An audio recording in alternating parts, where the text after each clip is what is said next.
Hi y'all, welcome back to my shop for another moment of peace where I talk about wood turning, share some tips, and answer questions from viewers. I want to thank all y'all out there so much for getting me close to this 10,000 subscriber mark. That's just a lot of wood turners that are interested in watching my content over and over, coming back for more, and I thank you very, very much. I'm excited to announce that I'm going to be teaching at John C. Campbell Folk School this fall, actually on September 8th to the 10th, a weekend class for beginners and turners that are interested in maybe a little bit of a refresher. You can find out more by going to their website and registering. And I hope I get to see some of y'all's, some of you subscribers out there or viewers that I haven't had a chance to meet, and get to meet you in my class. Questions. I've had several questions about my antique oil finishing technique. Some of y'all have asked whether it's a food safe finish. I'm not a chemist, and my medical training did not go much past my first aid merit badge when I was a Boy Scout 50 years ago, but I can say that the conventional wisdom is that all finishes are food safe when they've dried and cured. The really bad stuff is in the solvents, so when they evaporate or cure, only the good stuff remains. Here's what's on a can of General Finishes salad bowl finish, which incidentally I don't happen to use. Note the terminology: non-toxic when cured finish.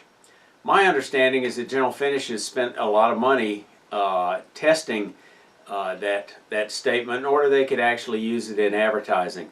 Other finishes, other manufacturers of finishing haven't bothered to spend the money to be able to make that statement clearly, but again, conventional wisdom is that all finishes are food safe once they're cured. That said, let me read just a bit of information from the safety data sheet provided by General Finishes on their salad bowl finish. Wear protective gloves. Wear eye or face protection. Keep away from heat, hot surfaces, sparks, open flames, and other ignition sources. No smoking. Use explosion-proof electrical, ventilating, lighting, and all material handling equipment. Use only non-sparking tools. Take precaution against discharge. Keep container tightly closed. Avoid breathing with contaminated work clothes. You should not be allowed to workplace. If exposure concern, get medical help. If it's on skin or hair, take off immediately all contaminated clothing. If it's skin with shower clothes, wash place of water. If skin or hair takes rash, get medical attention. Potential cardiac effects. Once sensitized to severe allergic reaction may occur with subsequently exposed to very low levels. Carcinogenicity may cause cancer. Risk of cancer depends on duration and level of exposure. This all sounds pretty scary, so you've got to be careful when you're applying most of these finishes with solvents, but again, the conventional wisdom is once the solvents flash off, they are food safe. Okay, my tip of the day. If you ever learned something so simple that everyone else probably knew it before you, and when you learned it you think, wow, how come I didn't know that earlier? Well, it happens. I did a video on finish for wood turners a couple of years ago with more details on my finishing technique than I can provide in a response to a comment. I just thought it might be worth mentioning that if you have a specific interest in some specific topic, you can actually do a search on my videos by going to my web page, looking at the magnifying glass icon. It's on the far right of the page tabs. Click on that, and then if you'll type in the search term, you can actually do a search just on my videos.